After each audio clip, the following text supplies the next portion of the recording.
महाराज यांची पालखी जी मुक्कामी असते आणि त्या संदर्भात ज्या काही ग्रामपंचायतीकडून राजकीय येण्याच्या आयुक्त पालखीसाठी जे काही सुविधा आणि वेगवेगळे तांत्रिक प्रवास केले त्या संदर्भात आज आपण बरेचगावचे विद्यमान सरपंच यांच्याशी आपण संवाद साधणार आहे.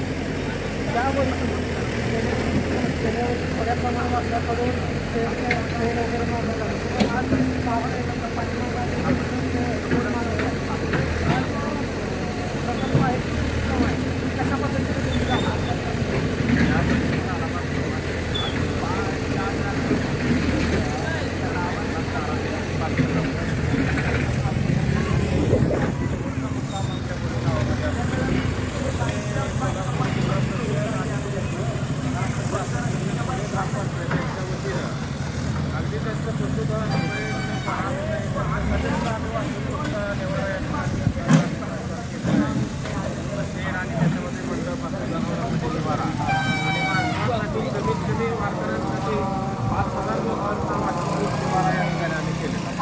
गावातील अतिक्रमण काढून आमचे मुरुम वगैरे टाकून कुठल्याही भागात दलदल होणार नाही असे आम्ही परफेक्ट नियोजन केलेलं आहे. सगळीकडे पावडर वगैरे टाकून पूर्ण म्हणजे स्वच्छतेचं नियोजन केलेलं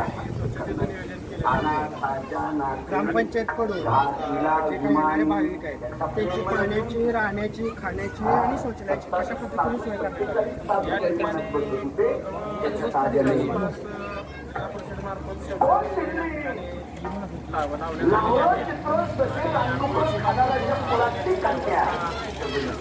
या ठिकाणी मार्फत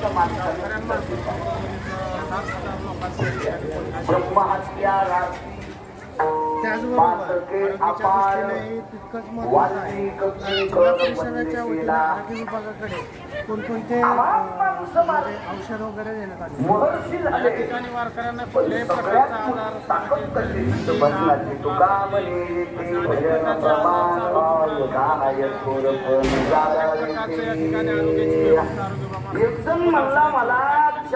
आजार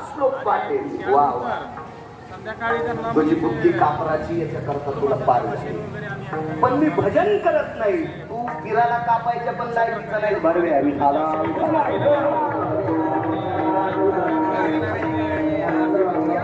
संप्रदायामध्ये भजन न करणाऱ्याला पीर पण खात नाही. पीर पण खात नाही.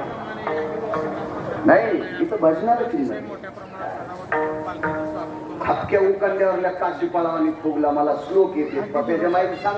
यावर्षी ग्रामपंचायत या संप्रदायाचे लोक भजनाला मानते, श्लोकाला मानत नाही. पण भजन आधीच श्लोक. मान्यवर म्हणजे हा तू बसुबाला कापायच्या पण कामाच्या नाही. स्वीटाला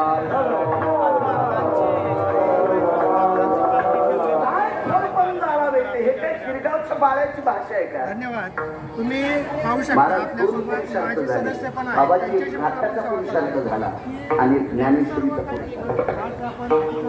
दोन पुरुषार्थ आहेत आपल्या संप्रदायामध्ये, गाथा आणि ज्ञानेश्वरी. म्हणून वारकरी संप्रदायाच्या सप्तामध्ये गाथ्याचं भजन आणि ज्ञानेश्वरी पारायण कधीच चुकत नाही. आणि ज्या सप्त्यात दोन हे नाही तो सप्ताच नाही, तो फक्त सप्ताचे.